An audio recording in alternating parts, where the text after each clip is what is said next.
beginilah majelis itu. Pastikan majelis itu adalah majelis yang baik.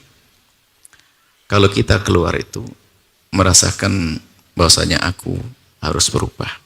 Aku merasakan kesejukan. Aku merasakan ketenangan. Jangan sampai majelis sampai di luar kita kerjaannya mau nyaci orang, mau musuhi orang.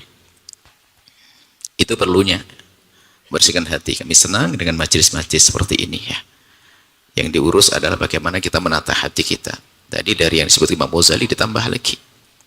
Ya, ditambah lagi oleh beliaunya, Masya Allah. Jadi terus kita harus tambah ilmu membersihkan hati. Kemudian ada hal lain lagi di dalam urusan membersihkan hati ya. Kita jangan masuk di dalam kemunafikan.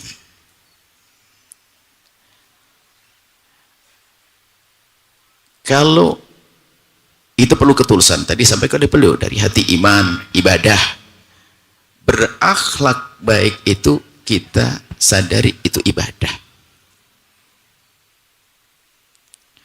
Dan memang sangat berbahaya juga kalau orang tidak tulus niatnya, ternyata berakhlak yang baik itu untuk melakukan sesuatu yang tidak baik. Ingin membohongi, berbohong kepada orang, itu baik dulu. Kayak tadi beliau sampaikan. Itu semua akan terjadi kapan? Di saat kita belajar akhlak, bukan tadi sampaikan guru, bukan atas dasar petunjuk. Tidak atas dasar keimanan. Di dalam Islam itu ada urusan-urusan dengan sesama ini selalu dihubungkan dengan keimanan. Dengan bersaudara, urusan dengan Allah. Nah, maka yang diperlukan setelah itu, kita merenungi ketulusan kita di dalam melakukan kebaikan. Balik lagi sebetulnya. Setelah kita merenungi bagaimana kita berperilaku baik dengan orang, kita terus kembali. Merenungi kembali di saat kita melakukan sebuah kebaikan itu, apakah sudah benar-benar karena Allah? Atau karena itu tadi? Karena sudah selanjut stempel saya ini orang yang dianggap lembut, perilakunya, oh ini ustadz sopan, ini kiai sopan, dan sebagainya. Dia mempertahankan kesopanannya itu hanya karena dia stempel dia. Bukan karena Allah lagi. Dan begitulah setan itu menjerumuskan.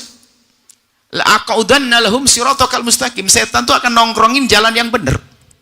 Di jalan yang benar pun ternyata akan membelokkan lagi. Sehingga dia menjadi baik pun ternyata setan ingin mengeluarkan dia dari kebaikan yang sesungguhnya. Berbuat baik menjadi bukan karena Allah. Lalu nanti ada hubungannya bab baru lagi adalah bab ketulusan. Saya masuk bab ketulusan. Lah ketulusan ini perlu diuji. Tulus kepada Allah ini ikhlas. Ikhlas itu adalah agar kita tidak riya. Makanya kalau akhlak tadi, maka akhlak itu akan disebut akhlak kalau dirasakan baik oleh orang lain. Kalau hanya di lisan saja belum. Jadi seseorang melakukan sesuatu yang dirasakan nyaman oleh orang, namanya dia berakhlak. Kalau hanya sekedar cerita akhlak nggak indah dirasakan oleh orang. Nah, berarti akhlak itu zahir. Kalau dengan manusia ya, kalau dengan Allah seakan pribadi, akhlak dengan manusia adalah zahir. Zahir, tapi batinnya adalah ketulusan. Dan sekarang sekelumit tentang ikhlas. Ikhlas itu agar kita tidak riya, berbuat baik bukan karena manusia. Ini berat.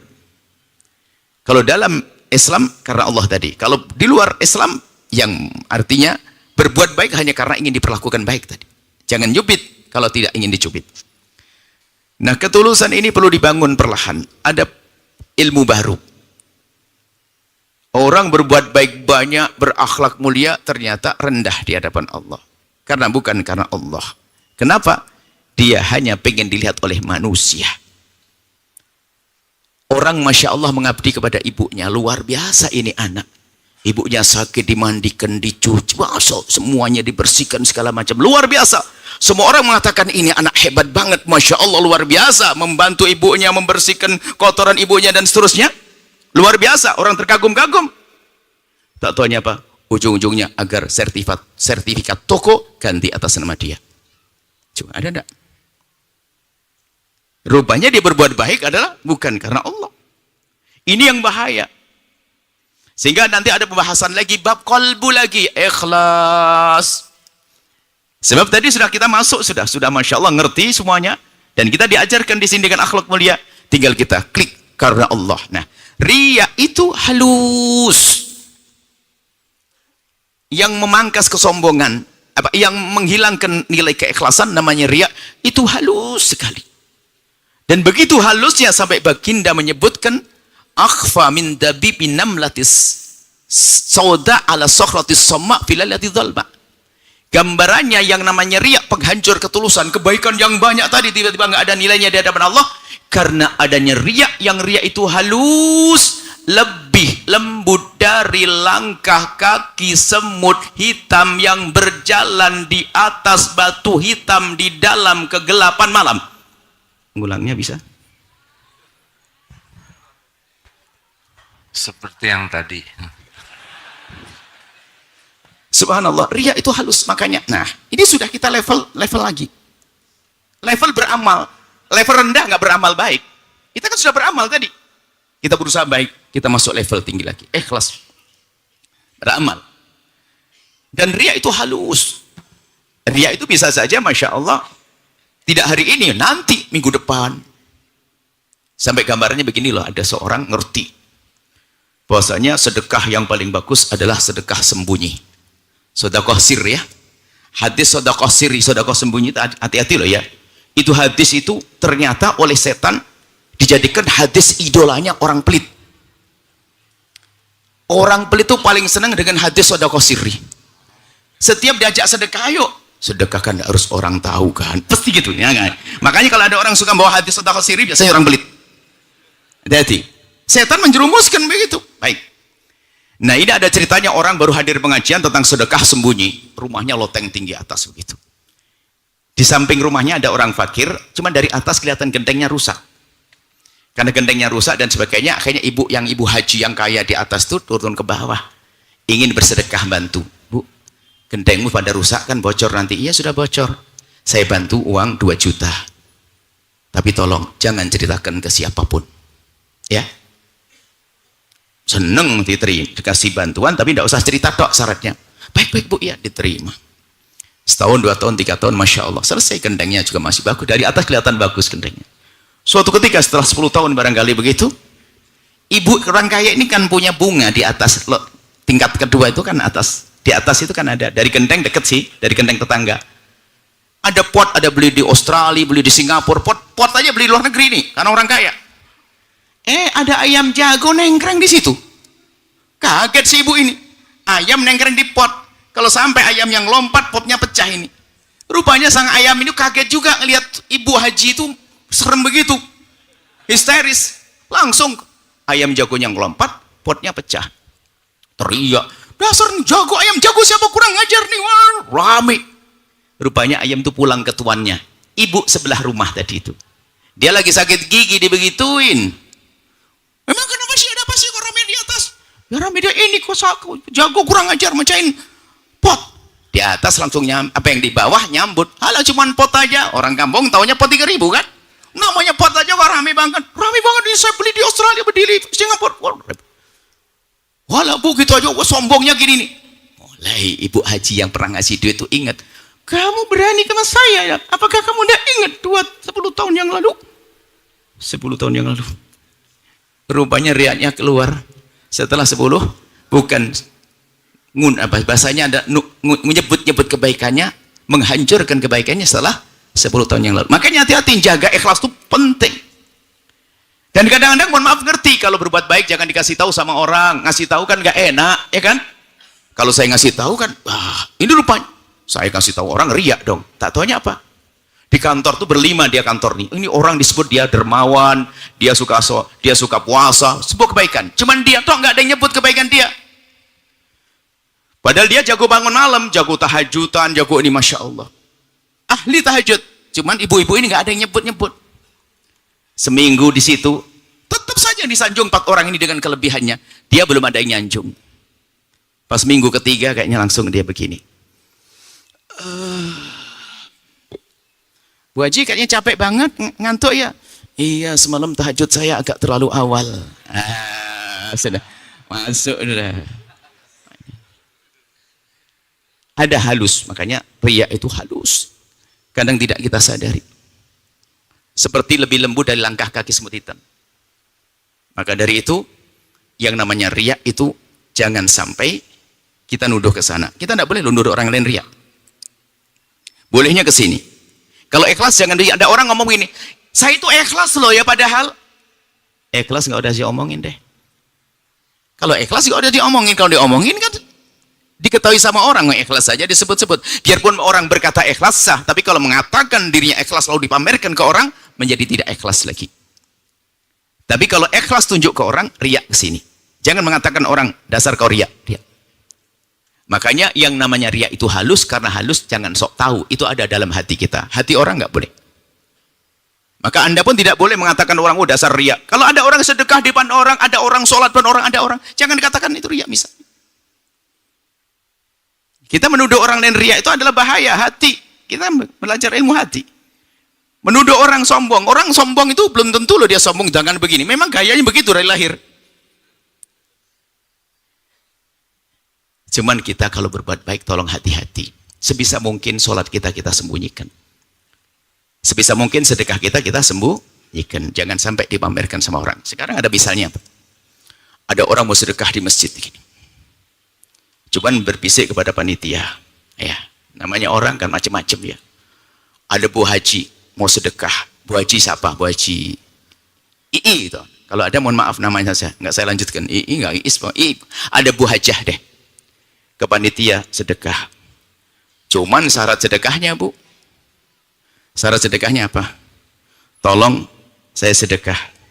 Tapi tolong umumkan setiap habis sholat Jumat. Selama 3 bulan. Waduh, serem. Ngomong wajib, kalau enggak saya enggak mau sedekah. Baik. Ikhlas atau riya begini nih? Riya. Riya? Kan tadi sudah dibilang enggak boleh nuduh orang lain riya. Bagaimana ini? Nah, Anda sudah mengatakan riya, minta maaf sama dia tadi. Padahal orang tersebut sebetulnya bukan riya, malah dia itu memerangi riya. Kok ada? Itu pendidikan dari Imam Ghazali, memerangi riya itu. Makanya orang jangan takut beramal. Sebab bahaya loh ilmu riya ini. Gara-gara takut riya nggak berbuat baik. Wah, daripada sedekah saya riya dosa, mending nggak usah sedekah. Daripada tahajudan ketahuan orang riya nanti bah dosa, mending nggak usah sholat. Nah, ini salah. Maka ini ilmu memerangi riya. Kenapa? Sebetulnya Bu Hajah tadi itu sedekahnya 100 juta, cuman minta diumumkan 10 juta. Nah, ini termasuk menutupi amal.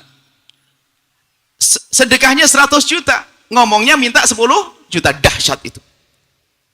Diumumkan Bu Hajah sedekah 10 juta, 90 jutanya disembunyikan. Makanya dalam berbuat baik tidak usah ragu, biarpun dilihat orang nggak apa-apa. Misalnya sedekah, saya sedekah di sini 5 juta, ketahuan orang nggak apa-apa. Kalau ternyata mulai ada bisikan riya, tenang aja, nanti transfer nggak ada yang tahu 10 juta, gitu. Misalnya ada anak muda, Masya Allah, sholatnya rajin paling depan, karena tahu sampingnya ada calon mertuanya. Wah, khusyuk, Allahu Akbar. Qobliyahnya itu biasanya 2, kadang-kadang enggak, jadi 4. Duhur kan 2, Allahu Akbar. Calon mertuanya sebelah. Riya gak nih? Sudah punya ilmu, enggak berani ngomong.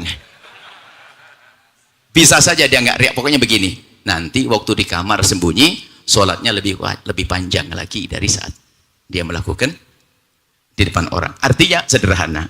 Sebab setelah kita melakukan kebaikan, jangan gara-gara kita ngomong riya lalu nggak berbuat baik. Tetap berbuat baik. Kalau kita ragu takut itu masuk riya, lakukan dengan sembunyi. Anda sedekah di depan orang 5 juta, sembunyi 5 juta kalau perlu. Selalu begitu. Dan itu adalah ilmu membersihkan hati, kata Imam Ghazali. Sehingga setelah ini nggak ada orang yang berbuat baik kok malu-malu takut dilihat orang. Ya itu namanya riya. Al-amalu li ajlin nasi syirik. Kalau tarkul amali ajlin nas, kita meninggalkan berbuat baik hanya karena takut dilihat orang, itu riya. Kenapa kamu tidak melakukan? Takut dilihat orang, nanti riya. Itu riya sudah. Lakukan kebaikan sudah, kemudian serahkan kepada Allah nanti. Kalau memang betul-betul kok banyak orang nyanjung saya, Allah, saya nyumbang 5 juta, banyak nyanjung, ini nyanjung. Awas nanti, mana rekeningnya. Nggak boleh orang yang tahu. Istri pun nggak tahu. Anak nggak tahu. Sembunyi. Seperti itu adalah supaya ada stabil. Tadi dari nol ya. Akhlak jelek menjadi akhlak baik, beramal baik. Beramal baik bisa menjadi tidak ada gunanya karena dia hanya karena manusia. Cuman gara-gara ilmu riak bisa jadi batal lagi, nggak beramal baik. Sekarang nggak, tetap beramal baik. Berakhlak dilihat orang nggak apa-apa. Dilihat orang, sholat dilihat orang, puasa dilihat orang, diketahui orang, sedekah diketahui orang. Tapi ingat, kalau memang Anda ikhlas, Anda berani melakukan yang serupa dalam keadaan sembunyi. Itu saja. Supaya syiar amal baik tetap ada, tapi amal sembunyi tetap ada. Yang berani sholat 8 rakaat di masjid dilihat orang, coba di kamar yang sepi. Berani tidak 8 rakaat? Kalau tidak, ada unsur riak di dalam hati Anda. Itu saja. Setelah Anda menyaksikan video ini, jangan lupa berselawat kepada baginda Nabi Muhammad sallallahu alaihi wa alihi wa sahbihi wasallam.